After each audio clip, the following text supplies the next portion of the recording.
আমন্ত্রণ দেশ বাংলায়, সঙ্গে আছি আমি শাহিনুর। সাথে শুরুতে সংবাদ শিরোনাম। বরিশালের আগলঝাড়ায় প্রধানমন্ত্রীর দেওয়া উপহারের হলেও ঘরে ওঠেনি অনেক পরিবার, ব্যবস্থা নেওয়ার কথা জানালেন উপজেলা নির্বাহী কর্মকর্তা। এবং পদ্মা সেতু দিয়ে গাড়ি ও যাত্রী চলাচল বেড়েছে অনেক গুণ, স্বস্তি মিলেছে বাড়ি এবং কর্মস্থলে ফেরা মানুষদের।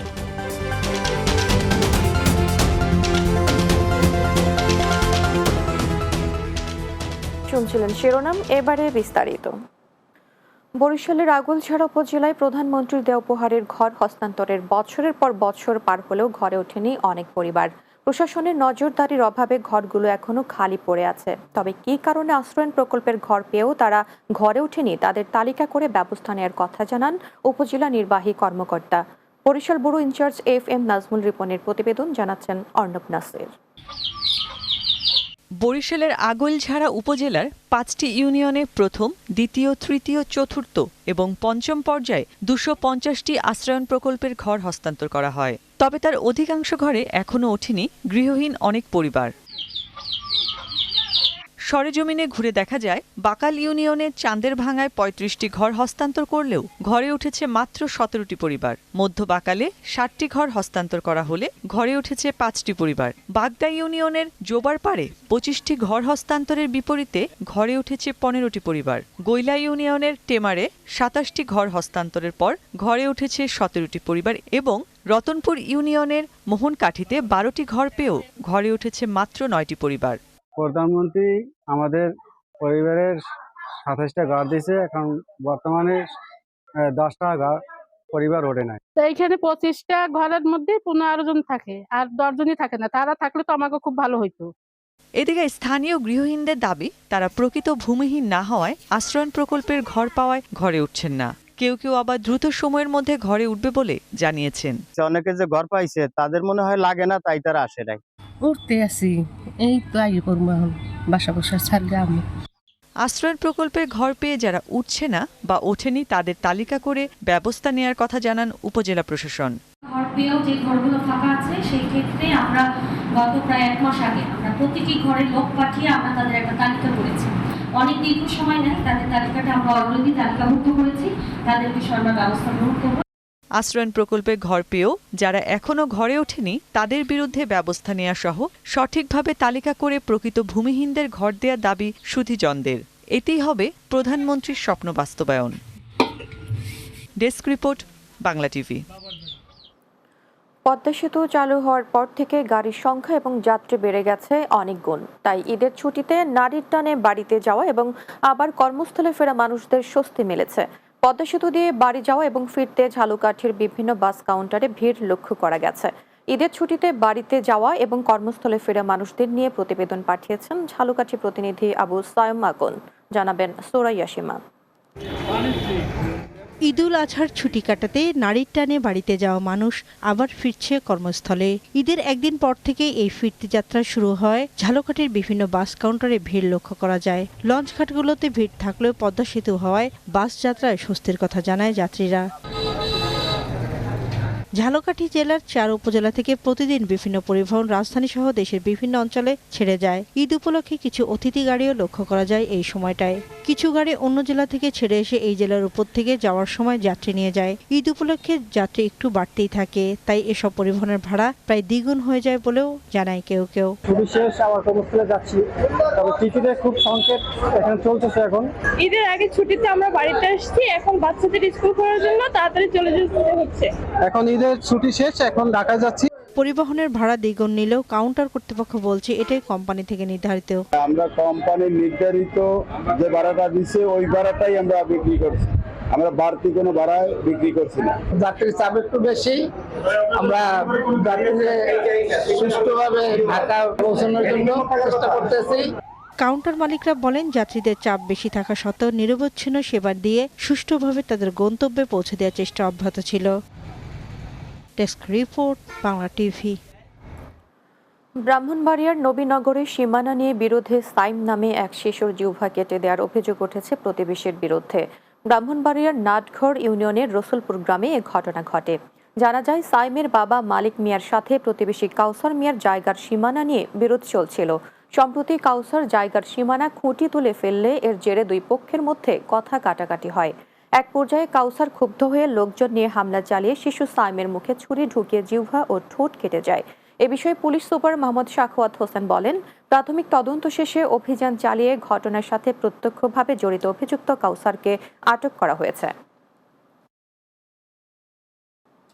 দেশ বাংলায় নিচ্ছি বিরতি, ফিরে আসার পর অন্যান্য সংবাদের সাথে আরজা থাকছে। স্মার্ট বাংলাদেশ গড়তে গ্রামীণ পর্যায়ের শিক্ষার্থীদের রোবোটিক্স শেখার প্রশিক্ষণ, প্রধানমন্ত্রীর স্বপ্ন পূরণের প্রত্যাশা।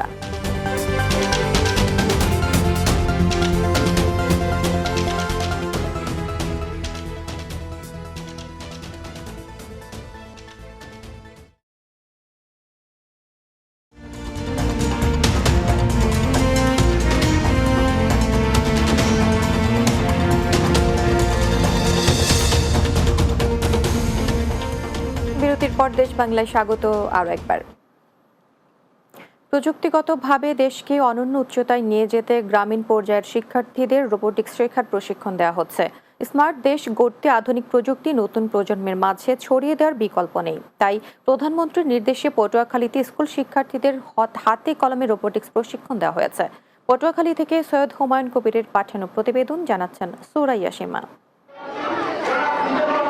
স্মার্ট দেশ গড়তে গ্রামীণ পর্যায়ের শিক্ষার্থীদের দক্ষ করে তুলতে প্রধানমন্ত্রীর নির্দেশে পটুয়াখালী সদর উপজেলা বদরপুর শহীদ স্মৃতি মাধ্যমিক বিদ্যালয়ের শিক্ষার্থীদের রোবোটিক্স প্রশিক্ষণ দেওয়া হয়েছে। প্রশিক্ষণের উদ্বোধন করেন পটুয়াখালীর সংরক্ষিত মহিলা আসনের সংসদ সদস্য নাজনীন নাহার রশিদ। প্রশিক্ষণে বিভিন্ন শ্রেণীর 2 শতাধিক শিক্ষার্থীকে হাতে কলমে বিভিন্ন প্রযুক্তির রোবট তৈরির প্রশিক্ষণ দেওয়া হয়। প্রধান প্রশিক্ষক ছিলেন ঢাকা রেসিডেন্সিয়াল স্কুল অ্যান্ড কলেজের শিক্ষার্থী স্বর্ণপদক ও অলিম্পিয়াডে ব্রোঞ্জপ্রাপ্ত রোবোটিক্স আন্নাফিও। এছাড়া তার সঙ্গে ছিলেন 2 সহকর্মী রুবাইয়াত এইচ রহমান ও হাসিন ইসরাত চৌধুরী। প্রশিক্ষণে অংশ নিয়ে শিক্ষার্থীরা বলেন, এখান থেকে রোবট তৈরির যে অভিজ্ঞতা হয়েছে তা অন্যদের মাঝে ছড়িয়ে দেওয়া হবে। আমরা ভবিষ্যতে এগুলো নিয়ে আরও কাজ করতে চাই, আমরা শিখতে চাই, শিক্ষা দেশের জন্য কাজ করতে চাই। আমরা অবশ্যই পারবো, তারপর আমরা আরও তাদের মতো আরও অনেক কিছু শিখাবো। আমাদের ভবিষ্যৎ প্রজন্মের জন্য আমরা এটা কাজে লাগাতে চাই। এ ধরনের কাজ যদি আরও সামনে এগিয়ে নেওয়া যায় তাহলে স্মার্ট বাংলাদেশ করার প্রধানমন্ত্রীর যে স্বপ্ন সেটা পূরণ হবে বলে জানান এই প্রশিক্ষক। আমরা যে গ্রামীণ পর্যায়ে যেই ধরনের ওয়ার্কশপগুলো শুরু করেছি, এই ধরনের কাজ যদি আমরা আমাদের আরও সামনে এগিয়ে নিয়ে যেতে পারি, আমি মনে করি বাংলাদেশকে স্মার্ট বাংলাদেশ করার যে মাননীয় প্রধানমন্ত্রীর যে ইচ্ছা 41 সালের, ওটা আমাদের এই কর্ণধারদের দিয়েই সম্ভব হবে বলে আমি মনে করি। এভাবেই ছোট ছোট নানা প্রশিক্ষণের মাধ্যমে প্রধানমন্ত্রীর স্বপ্নের স্মার্ট বাংলাদেশ গড়ে উঠবে বলে জানান সংরক্ষিত মহিলা সাংসদ। মাননীয় প্রধানমন্ত্রী শিক্ষার জন্য সারা বাংলাদেশে প্রতিটা কোনায় কোনায় শিক্ষার জন্য জোর দিয়েছেন। শিক্ষার মেরুদণ্ড, সব কিছুর মধ্যে শিক্ষা না থাকলে সে অন্ধ। Desk report, Bangla TV. পটুয়াখালীর কলাপাড়ায় এক কৃষকের জালে ধরা পড়েছে একটি রাসেল ভাইপার সাপ। এটির দৈর্ঘ্য 5 ফুট। উপজেলার ধুলাসার ইউনিয়নের বৌলতলি গ্রামের নূর হাওলাদার বাড়ির পুকুরে পাতা জালে সাপটি আটকে যায়। এ সময় সাপটিকে এক নজর দেখতে ভিড় জমায় ওই এলাকার উৎসুক জনতা। এনিমেল লাভার্স অব পটুয়াখালীর কলাপাড়া টিমের সদস্য বাইজিৎ মুন্সি জানান, তাদের একটি টিম ঘটনাস্থল থেকে সাপটি উদ্ধারের চেষ্টা চালাচ্ছে। সাপটিকে প্রাথমিক চিকিৎসা শেষে বন বিভাগের কাছে হস্তান্তর করা হবে। রাজবাড়ী সদর উপজেলার দ্বাদশী ইউনিয়ন পরিষদের চেয়ারম্যান দেলোয়ার শেখ ও তার পরিবারের সদস্যদের কুপিয়ে জখমের ঘটনায় জড়িতদের গ্রেপ্তারের দাবিতে মানববন্ধন করেছে ইউনিয়নবাসী। সোমবার সকালে রাজবাড়ী প্রেস ক্লাবের সামনে মানববন্ধন করে 5 শতাধিক নারী পুরুষ। এতে দ্বাদশী ইউপির প্যানেল চেয়ারম্যান শফিকুল ইসলাম, আব্দুল বারেক শেখ, হাফেজ মাওলানা হাসিবুর রহমান সহ অনেকে বক্তব্য রাখেন। মানববন্ধনে 24 ঘন্টার মধ্যে আসামিরা গ্রেফতার না হলে ডিসি অফিসের সামনে আমরণ অনশন কর্মসূচির হুমকি দেন বক্তারা।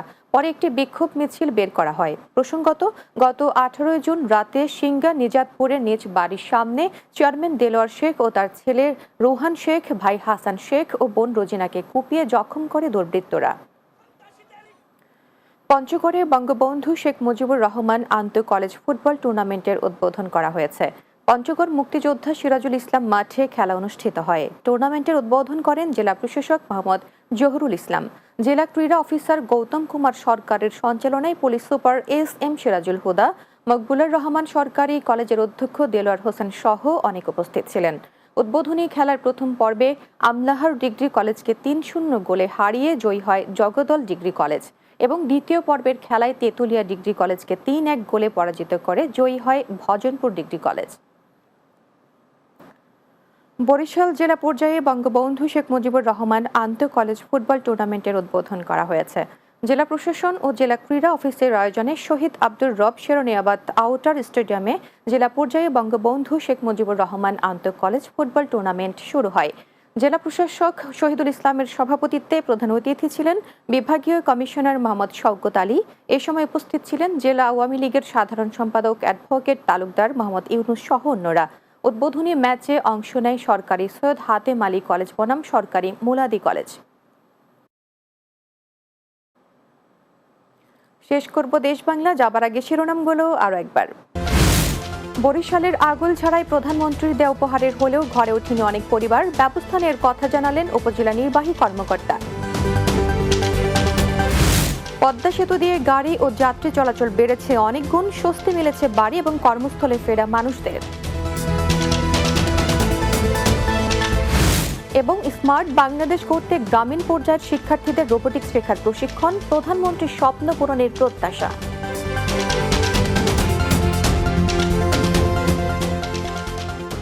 দর্শক, এ ছিল দেশ বাংলায়। আমাদের পরের সংবাদ বিকেল 4টা 30 মিনিটে দিনের বাংলা দেখার আমন্ত্রণ রইল। এতক্ষণ সঙ্গে থাকার জন্য ধন্যবাদ সবাইকে।